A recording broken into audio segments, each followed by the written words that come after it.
Welcome to another episode of Imo CEOs, and today I'm here with Mr. Chidi, the CEO of Codeant Tech Hub. Good to have you, sir. Thank you very much. So please, can you tell us about yourself? Okay, I'm Mr. Chidi Duru. I'm the co-founder of Codeant Technology Hub. I teach children coding and robotics in a fun and interactive way. I have two kids, popularly known as K-sisters. Thank you. Okay, sir. So Codeant Technology Hub, what kind of services do you offer? What kind of products or services do you offer? So Codeant Technology Hub is an edutech startup that basically our concentration is on children. So we've developed programs that help children to learn how to code from age 5 and above. And we build a curriculum that helps them to learn coding as one of the subjects in school. So our service is more for the education sector. So what inspired you to start up this technology hub? Okay, I think sometime in 2018, I did an outreach in schools and I was sampling children's opinion about internet, about technology, about digital skills. And in one of those sampling, I keep asking children in schools to tell me what they think or how they think people make money online, rather. And I discovered that a lot of children we are mentioning more of, the other side of the internet where people go online to fraud people and make money. So that made me to discover that there is a narrative we need to change for these children, because they already have a mindset that for you to make money online, you need to defraud people. So I now started a program that teaches children about digital skills. So the motivation there is that children were having bad narrative about the internet, but children I sampled here in Owerri, I had to give them a counter to that narrative. So please, why did you decide to invest here in Imo State? Okay, so when I started my company in Imo State, all of the tech companies were moving to Lagos, and the product and service I was working on, you don't have those kind of products in Imo State. And if everybody leave Imo State for Lagos, who is going to take care of Imo State? So I have to stay back. It wasn't easy at the first time, but we were able to push through. And currently, we are not just in Imo State. We've spread our operations to other southeastern states, even to Lagos and also outside Nigeria. In these states, we are running remote office.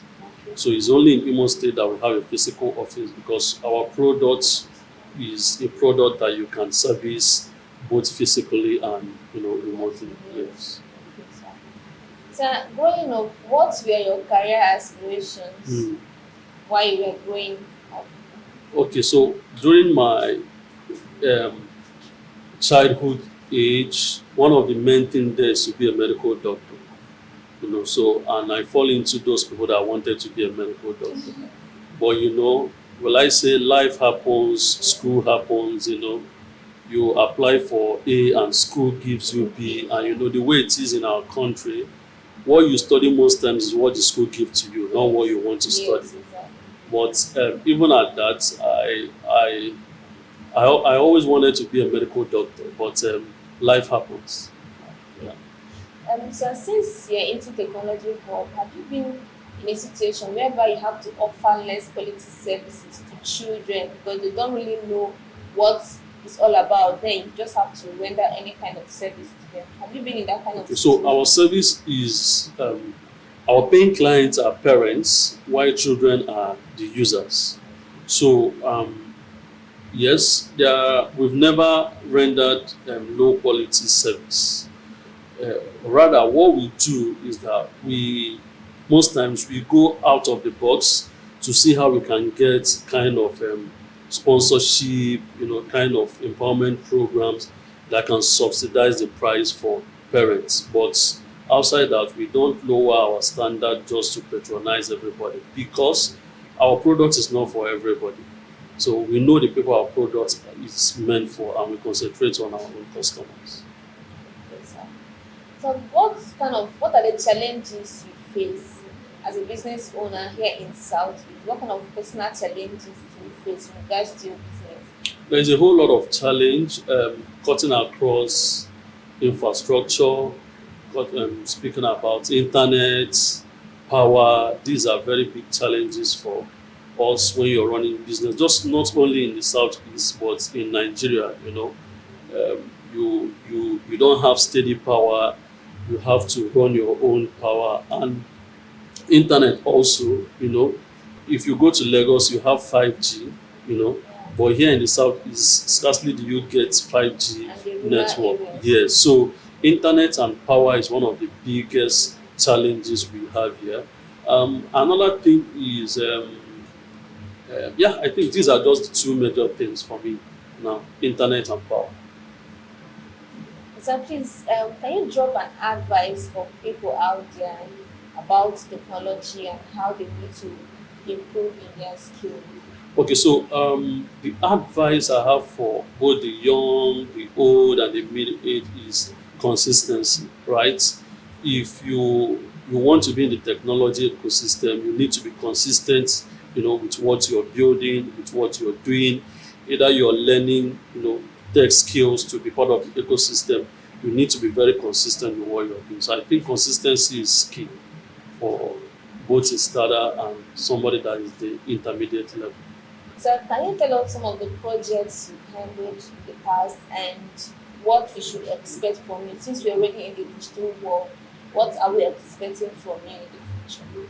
Okay, so one of our major projects we've done in the past is being able to harmonize the coding curriculum for children and being able to get partnership with NAPTEP so that a child in SS3 can write coding as a subject, in one of the external exams. So it's a milestone we covered. Is a big project for us, and we've covered that milestone out of consistency and determination. Currently, the project we are pushing is a project around teaching children with special needs children. We are teaching them coding and robotics. So we are teaching children, deaf children, children with learning disability. We're having classes with them where we teach them how to write codes. And we are doing it in a way that we want all the children to be inclusive in this conversation around technology, because children are the indigens. They are the indigens of technology. While we are migrants, we just started learning how to use this, but these children are born into this. So we are teaching the children from that, we are teaching children of special need because we want them to also be part of the creators of technology. We also want them to think critically. We also want to tell the world that yes, though that they are disabled, maybe they can't speak, they can't hear, but creatively they are not disabled. Yeah, thank you. Okay, so you made mention of partnering with NAPTEP to include coding in the curriculum. Yeah. So is there any hope that very soon the coding is going to be included in this curriculum? Yeah, so when I wrote WAEC, I did not write computer or data processing as one of the subjects, but today children are writing those as part of the subjects in senior, secondary school exam. So I believe in the nearest future, maybe 2-3 years from now, or more than, depending on the policy, how the policy is being implemented in the education sector. I believe children will start writing coding as a subject in their senior secondary school exam. Wow, that's a good one, sir. And I wish you luck in your upcoming project. Thank you. It's an honor to have you here. Thank you very much for your Thank time, you. sir. Yeah.